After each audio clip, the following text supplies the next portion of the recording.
चलो देखो इधर, आज हमको पढ़ना है मनुष्य में श्वासोच्छ्वास की क्रिया विधि। तो यहाँ पर देखो, मनुष्य में श्वासोच्छ्वास की क्रिया विधि में अगर हम संधि विच्छेद करें तो श्वास प्लस उच्छ्वास, श्वास प्लस उच्छ्वास।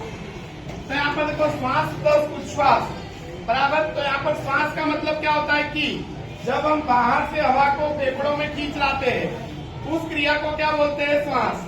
तो देखो यहाँ पर बाहर से हवा को फेफड़ों में खींच लाने की क्रिया को क्या बोलते हैं? श्वास। तो याद रखिएगा, हम बाहर से हवा खींचते हैं तो उसको बोलते हैं श्वास। अब श्वास लेते हैं तो क्या होता है? ये जो हमारा डायाफ्राम है, ये डायाफ्राम जिसको बोलते हैं उरोदर पटल, पेट और छाती को अलग करने वाला पर्दा, ये पर्दा ऐसे नीचे खिसकता है और चपटा हो जाता है। अब क्या होता है कि जो इसके ऊपर पसलियां हैं, फेफड़ों के ऊपर पसलियां, ये पसलियां क्या होती है? ऐसे बाहर आती है और ऊपर जाती है, जिससे हमारा फेफड़ा क्या होता है? फूल जाता है। और फेफड़ा फूलता है तो जो उसके अंदर का खोखला भाग है, जिसको हम बोलते हैं वक्ष गुहिका, बराबर, ये वक्ष गुहिका ऐसे बढ़ जाती है, जिसके कारण उसके अंदर जो हवा है, उस हवा यानी गैस का दाब क्या होता है? घटता है। क्यों? क्योंकि क्षेत्रफल बढ़ता है तो दाब घटता है। P बराबर F/A।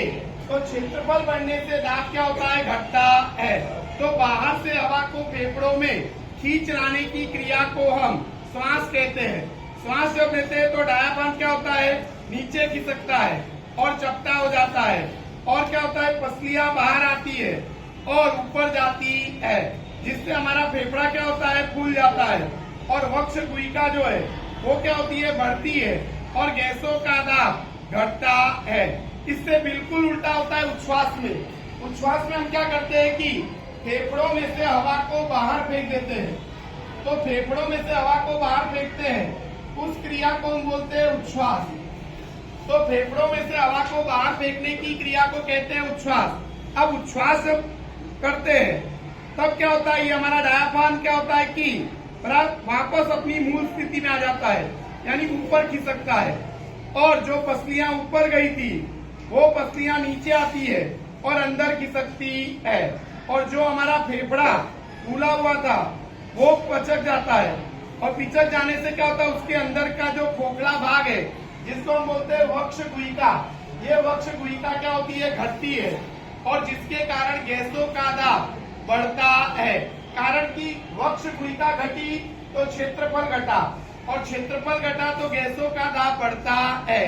तो इस प्रकार से श्वास से उच्छ्वास की क्रिया बिल्कुल विपरीत क्रिया है, बिल्कुल उल्टी क्रिया है। तो यहाँ पर देखो, ये लड़की ने मनुष्य का जो श्वसन तंत्र बनाया है, इसके द्वारा आप इसको पहचान सकते हो कि ये क्या है कि ये जब हम सांस लेते हैं तो ये डायाफ्राम है, ये डायाफ्राम कहाँ खिसक जाता है? नीचे। और पसलियां जो है वो कहाँ आती है? बाहर।